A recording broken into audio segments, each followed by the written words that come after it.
حمد و ثنا اللہ وحدہ لا شریک کے لیے، درود و سلام سید الانبیاء جناب محمد رسول اللہ صلی اللہ علیہ وسلم کی ذات گرامی پر۔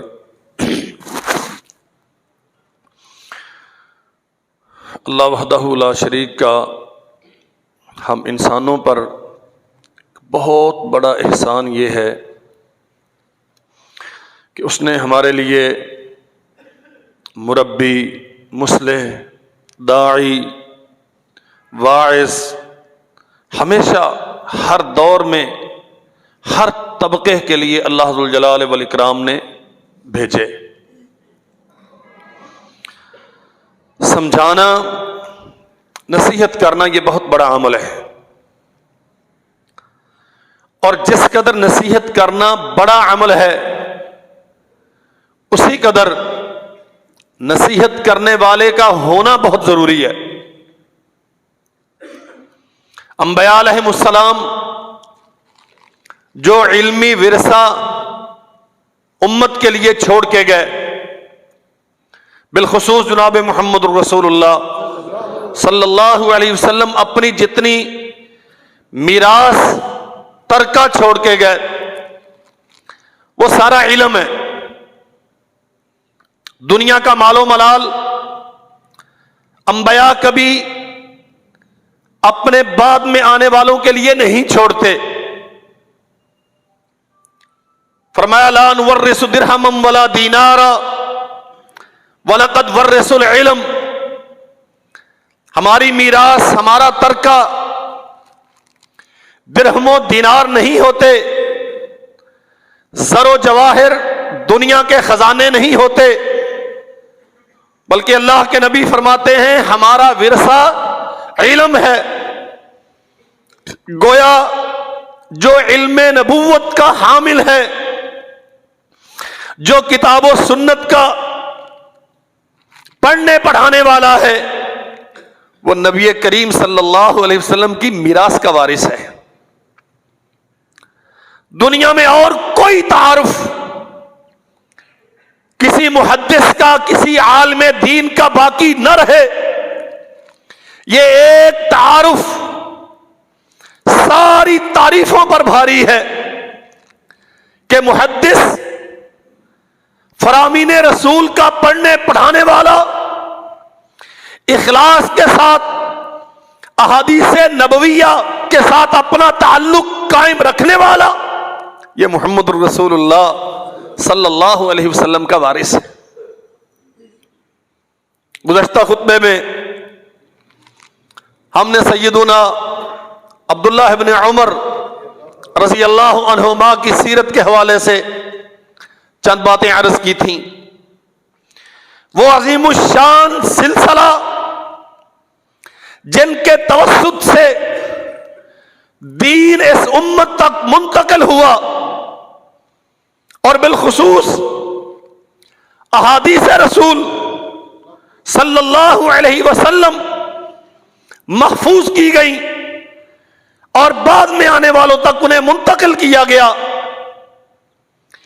اس سلسلے کے جتنے بھی رؤساء اور سردار ہیں ان میں سے ایک ہیں عبداللہ ابن مسعود، عبداللہ ابن عمر رضی اللہ عنہما۔ زندگی کا آخری وقت ہے، بینائی ختم ہو چکی، ایک مسجد میں نماز کے لیے تشریف لے گئے، اذان ہو چکی، اذان ہونے کے بعد مسجد میں ایک بندہ بلند آواز سے الصلاۃ الصلاۃ آوازیں بلند کرتا ہے، توجہ دلا رہا ہے، بھئی دکانیں بند کر دو، مسجد میں آ جاؤ، آوازیں دے رہا ہے نماز کا ٹائم ہو گیا آ جاؤ۔ ہمارے ہاں بھی اعلانات ہوتے ہیں، اذان ہوتی ہے اس کے بعد پھر اعلان شروع ہو جاتے ہیں، یہ پہلا ٹائم ہے فجر کا، یہ آخری ٹائم ہے فجر کا، اور پھر لمبا چوڑا وہ خطبہ ہوتا ہے، وہ مؤذن ہے یا کون ہے، بہت ساری مسجدوں میں یہاں بھی سنائی دیتا ہے۔ سیدنا عبداللہ ابن مسعود عبداللہ ابن عمر رضی اللہ عنہما، امام مجاہد رحمۃ اللہ علیہ بیان کرتے ہیں کہ وہ کہنے لگے اخرج بنا من عند المبتدع، مجھے اس مسجد سے لے جاؤ، میں یہاں نہیں رکنا چاہتا۔ حضرت یہاں کیا ہے؟ فرمایا یہ جو تصویب ہے نا، اذان ہو گئی تو اذان کا معنی یہ ہے کہ کاروبار چھوڑو اور مسجد میں آؤ۔ اب اذان ہونے کے بعد پھر اعلان کرنا، لوگوں کو نماز کے لیے پھر سے آوازیں دینا، اخرج بنا من عند المبتدع، یہ بدعت ہے، رسول اللہ کی سنت کے خلاف ہے، اور میں اس بدعتیوں والی مسجد میں نماز نہیں پڑھنا چاہتا۔ صحیح سند کے ساتھ یہ واقعہ منقول ہے۔ دوست ہم سے سوال کرتے ہیں وہاں نماز پڑھ لیں، وہاں پڑھ لیں، وہاں پڑھ لیں، یہ حدیث سامنے رکھا کر اخرج بنا من عند المبتدع، یہ وہ مقدس نفوس ہیں جنہوں نے اپنی زندگی کا اوڑھنا بچھونا محمد رسول اللہ کی سیرت اور سنت کو بنایا۔ سیدنا نافع انہی عبداللہ ابن عمر کے شاگرد بھی ہیں، غلام بھی ہیں، اور اللہ کی قسم تعجب ہوتا ہے، ہمارے ہاں اب غلامی کا وہ سلسلہ موجود نہیں ہے، اس لیے شاید بات سمجھنے میں قدر دقت ہو۔ انسان غلام ہے اور حدیث کا اتنا بڑا امام ہے کہ اصح الاسانید، حضرت امام بخاری کہتے ہیں سلسلہ روات کی سب سے صحیح ترین سند وہ ہے جو نافع ابن عمر سے مالک کو بیان کرتے ہیں۔ بندہ غلام ہے، نوکر نہیں ہے، غریب الدیار خالی نہیں ہے، دوسرے کی ملک میں ہے، آفرین ہے پڑھانے والے پر کہ غلام کو اتنا پڑھایا زمانے کا امام بنا دیا، اور ہزار مبارکیں پڑھنے والے پر کہ غلامی میں اتنا پڑھا۔ محدثین کہتے ہیں روئے زمین پہ سب سے بہترین سند رسول اللہ کے تک پہنچنے والی وہ ہے جو نافع سے ہو کے گزرتی ہے۔ کتنے بہانے ہوتے ہیں، غربت تھی اس لیے بچہ حدیث نہیں پڑھ سکا، تنگ دستی نے فرصت نہ دی، علم دین کی طرف رجحان ہو نہ سکا، اور کبھی یوں ہوتا ہے والدین توجہ نہیں کرتے، ایک لگن اور تڑپ ہوتی ہے، اللہ نے اولاد دی ہے تو انہیں دنیا پڑھانی ہے۔ یہ مالک ہیں، آقا ہیں ابن عمر، اور غلام کو پڑھا رہے ہیں، اور کیا پڑھا رہے ہیں؟ کاروبار سیکھو، میں تو رسول اللہ کا صحابی ہوں اور وقت کا محدث ہوں، آپ جا کے کوئی ہنر سیکھیں تاکہ کما کے مجھے کھلائیں۔ مالک تھے نا، حق تھا کہنے کا، کتنا پیار دیا ہوگا مالک نے اپنے غلام کو، کتنی شفقتیں لٹائی ہوں گی ابن عمر نے نافع پر۔ عبداللہ ابن جعفر رضی اللہ عنہ، جعفر بن ابی طالب کے صاحبزادے، نافع خود بیان کرتے ہیں کہ رسول اللہ صلی اللہ علیہ وسلم کے چچا کا بیٹا عبداللہ ابن عمر ان سے ملنے کے لیے گئے، اور میں ساتھ تھا ان کے۔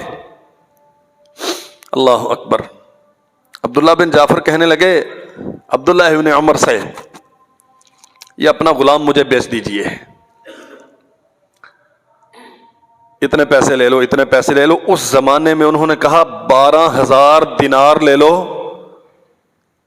نافع مجھے بیچ دو۔ کہتے ہیں فابا ان یبیعنی، ابن عمر نے انکار کر دیا۔ عبداللہ، آپ سے رشتہ اور تعلق آپ رسول اللہ کے خاندان سے ہیں، جعفر کے صاحبزادے ہیں، آپ کی بات کا انکار ممکن نہیں، لیکن جس غلام کی قیمت آپ 12,000 دینار لگا رہے ہیں، شاید اس جیسے غلام کے قدموں کی خاک بھی 12,000 دینار میں کہیں نہ ملے۔ ابن جعفر نہیں، 12,000 دینار میں نافع نہیں بیچوں گا، فابا یبیعنی، انکار کر دیا۔ حدیث رسول پڑھاتے رہے، حتیٰ کہ ایک مرحلہ آیا، نافع کہتے ہیں وہ آتقنی، جس کا اس زمانے میں بہت زیادہ عوض ملتا تھا، قیمت ملتی تھی۔ عبداللہ ابن عمر نے اس غلام کو اللہ کی رضا کے لیے آزاد کر دیا۔ آتقنی آتقہ اللہ من النار، اور نافع دعا کرتے ہیں، اللہ جس ابن عمر نے مجھے تیری رضا کے لیے آزاد کیا ہے، تو اسے جہنم کی آگ سے آزاد کر دے۔ واللہ انسانی عقل و فہم حیران ہوتی ہے، ایک غلام ہو کے اتنا بڑا عالم کہ ابن عمر کے صاحبزادے سالم کہتے ہیں سلو نافعا فإنه عالمنا بحدیث ابن عمر، نافع سے سوال کیا کرو کہ عبداللہ ابن عمر نے جو رسول اللہ کے فرامین بیان کیے ہیں، میں بیٹا ہو کے اتنے نہیں جانتا جتنا نافع غلام ہو کے جانتا ہے۔